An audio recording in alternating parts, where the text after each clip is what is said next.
Hey, everybody, how are you? Hello, Raleigh.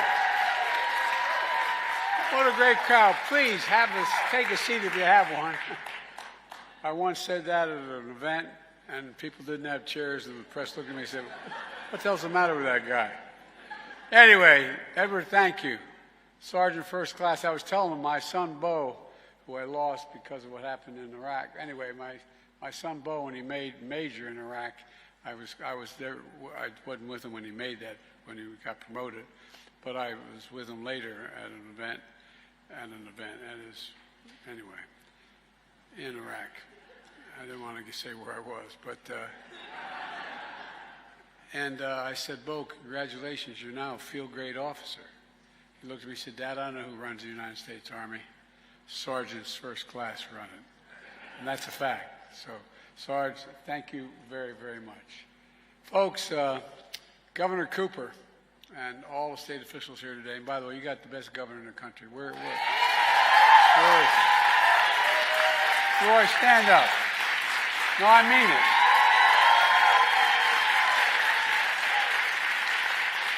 it. You know what I love about him most? I mean this from the bottom of my heart. He has absolute, total integrity.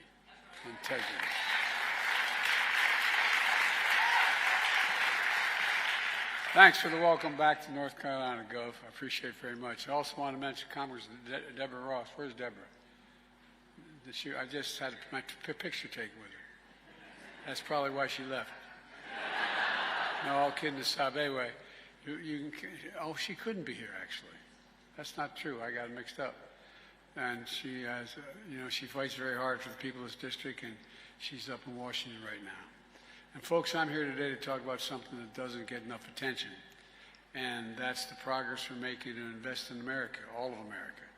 You know, there's a law written back in the 30s that says when the Congress passes a bill that has money in it to be spent to build something in America, whether it's an aircraft carrier or it's a highway or whatever it happens to be, that the president should use American workers and American products. For the longest time, Democrats and Republican presidents didn't abide by that very much. But I do, because I want to make sure that we're making it in America, building in America with American products, and that's why we've created 14 million new jobs. Folks, bringing opportunity and hope to people and communities across this country. Let me give you one example of bringing high-speed internet to every person in America. Nearly a century ago, Franklin Delano Roosevelt signed the Rural Electrification Act, bringing electricity to every home and farm in America because it was in cities, but it wasn't in a lot of rural areas. Because electricity had become an essential part of modern life. So he wanted sure everyone had access to it.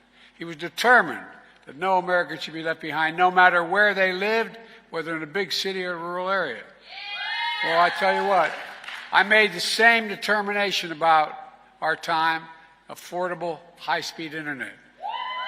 It really is critical. It's just as essential today as electricity was a century ago. Who remembers, during the pandemic when schools were shut down, and Sergeant First Class mentioned it, kids weren't able to attend school, so they go online. How many of you spent time in McDonald's parking lots tapping into their internet so you could do the homework with your kid?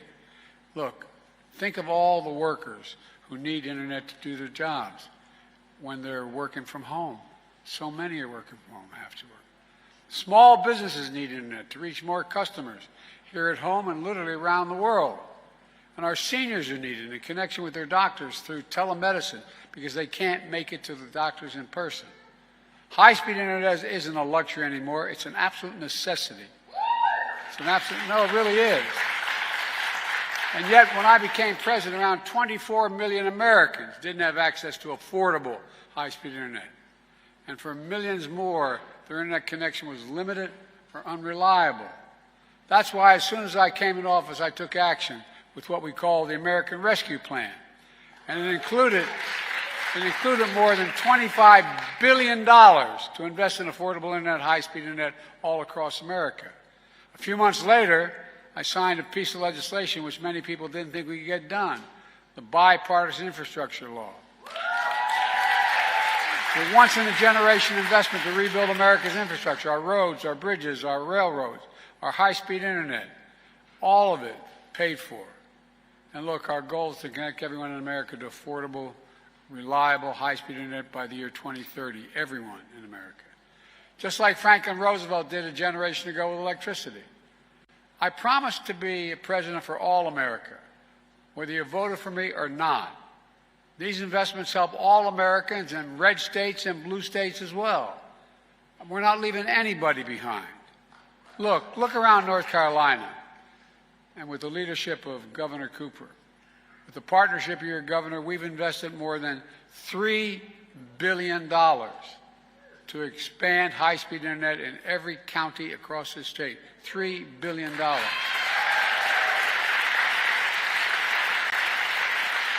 Fiber optic cable is being laid in the ground as we speak.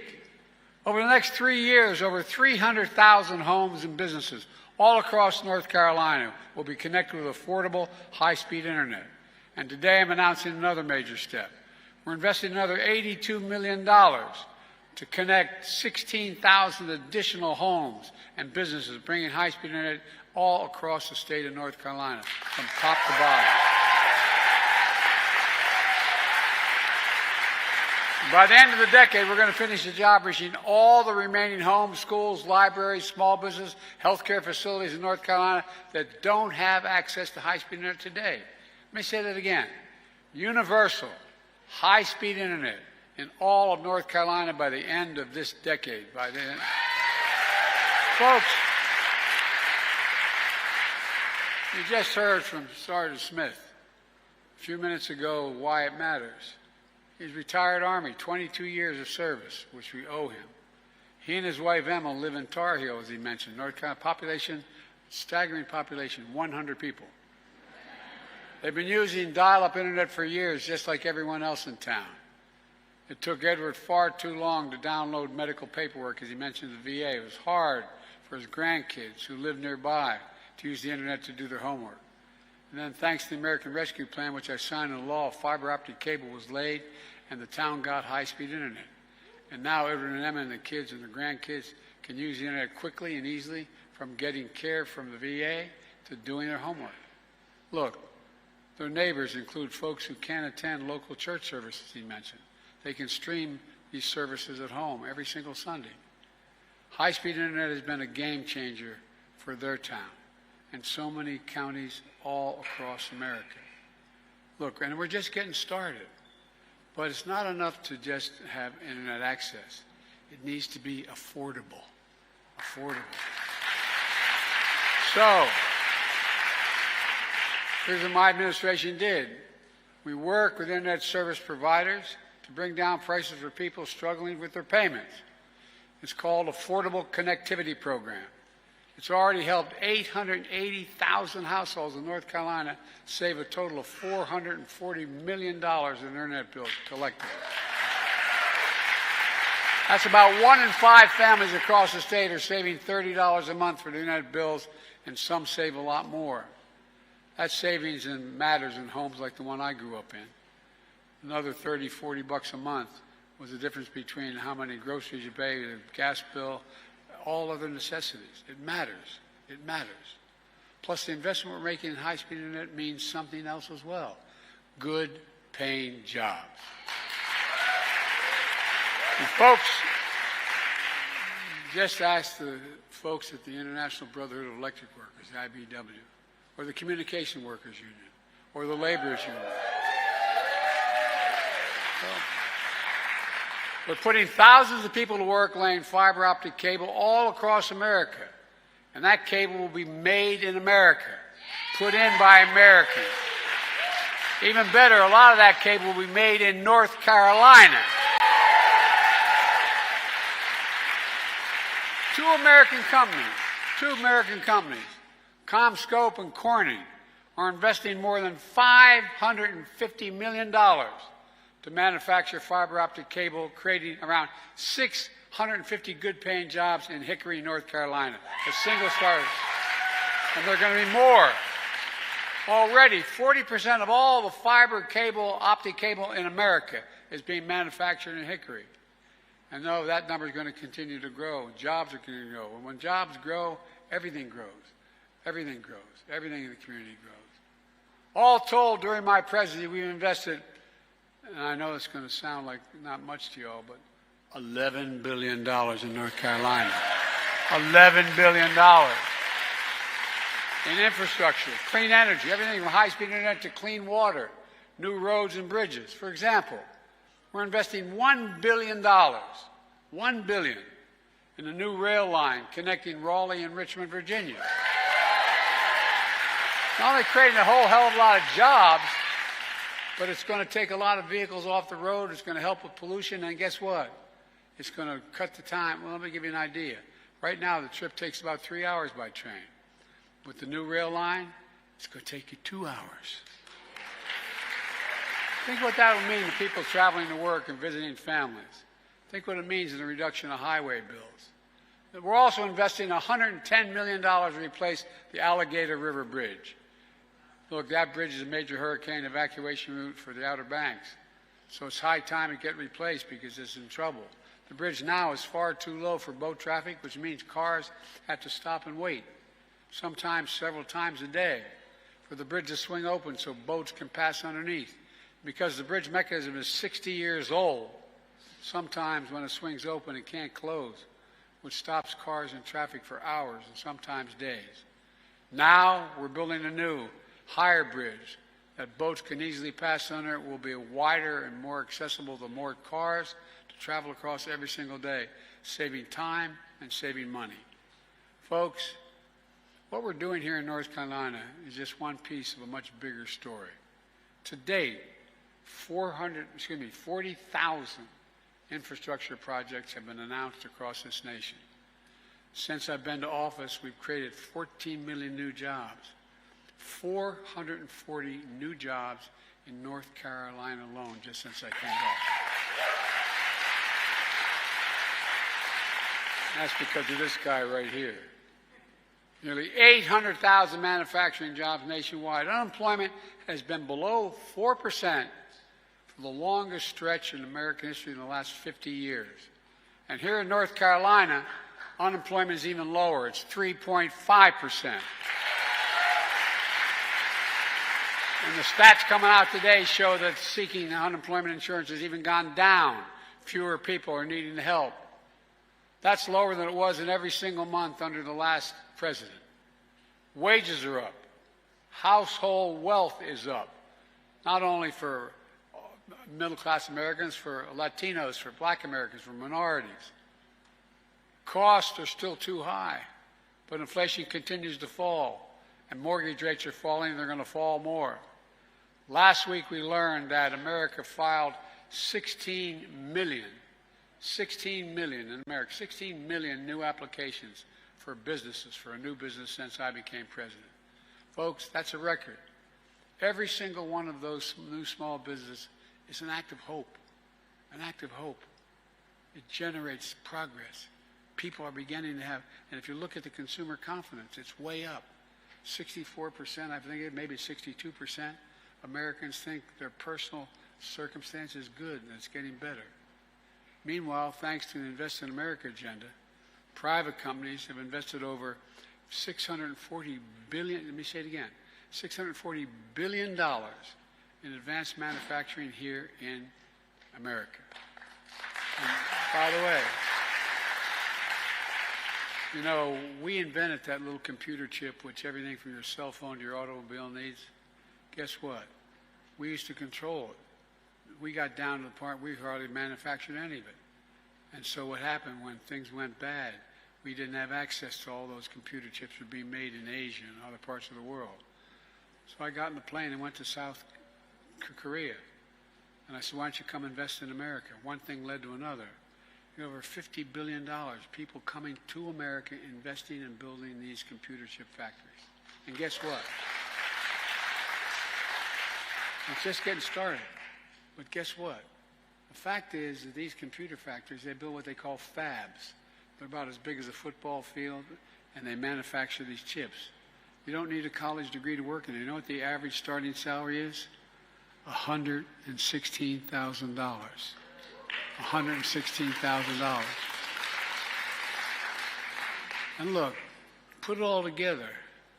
America has, this is a fact, the strongest growth rate of any and the lowest inflation rate of any major economy in the world.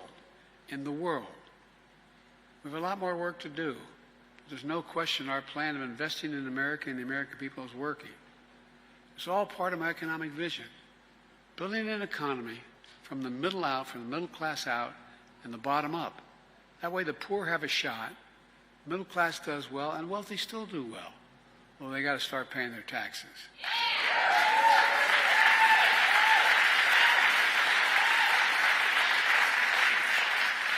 You know, I'm serious.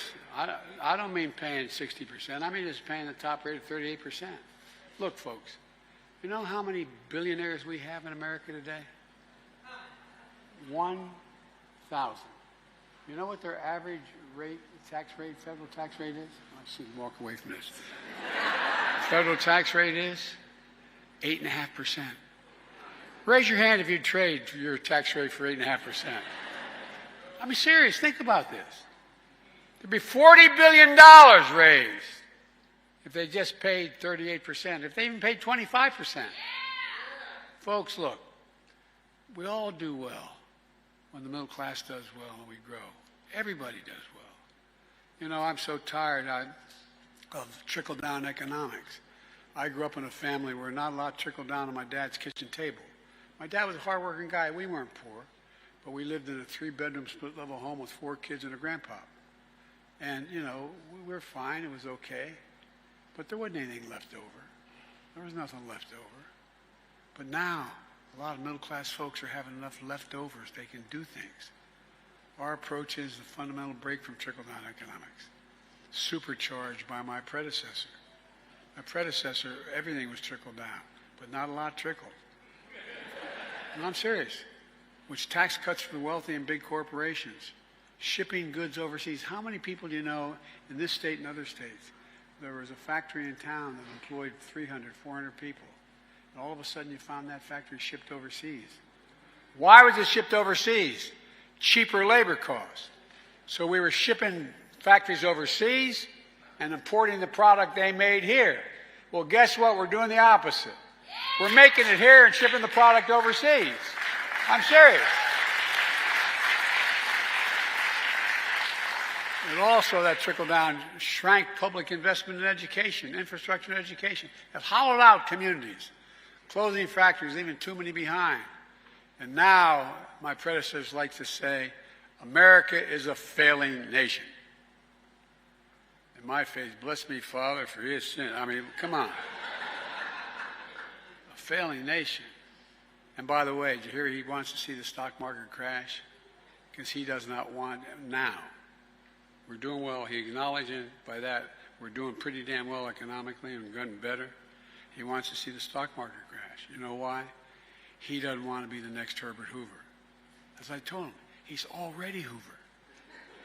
He's the only president to be president for 4 years and lose jobs, not gain any jobs. Come on, man. You know, some of the things he said, well, I don't get started. But look, frankly, to put it very politely, he doesn't know what he's talking about. Meanwhile, the vast majority of Republicans in Congress voted against our infrastructure law. We got enough to make it work of 30-some, but the vast majority voted against it.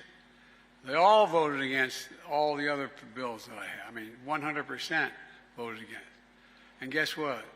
Whether it's Marjorie Taylor Greene or whoever, they're now, when these new projects come, they're welcoming them to their state. They voted against it all. So I told them I'll be here for the groundbreaking with them. You know, look, what was mentioned as well. Look what I fought my whole career. I've been around. I know I don't look it, but I've been around for a little while.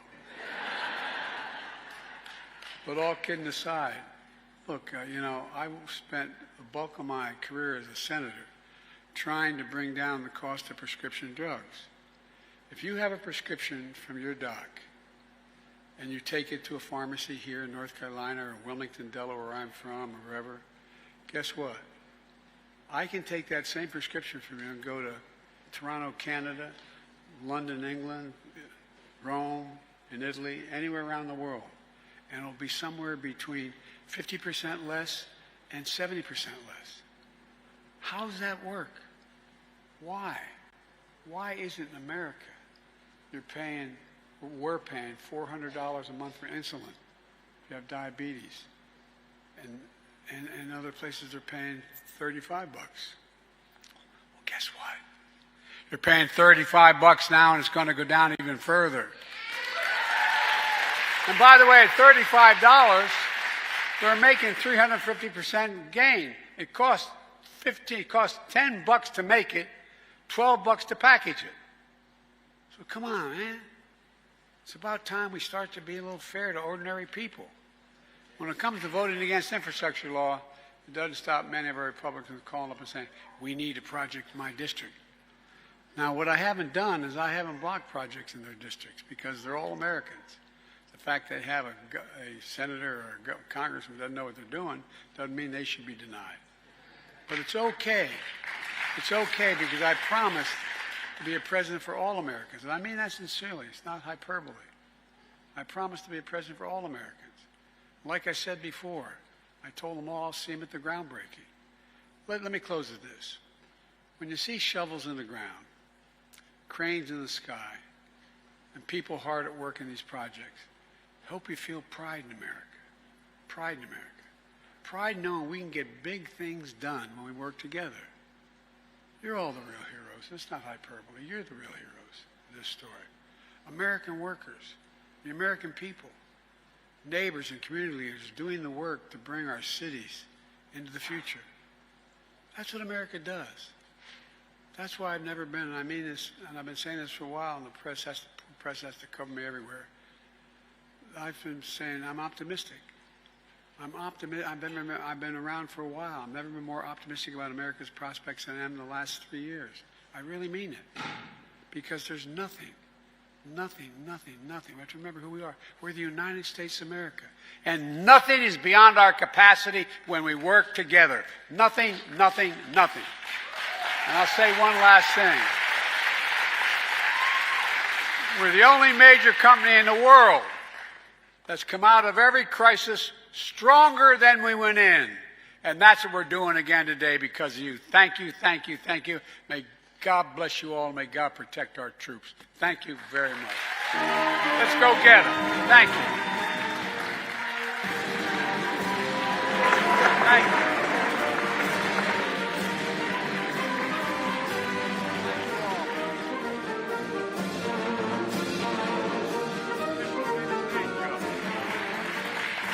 Thank you.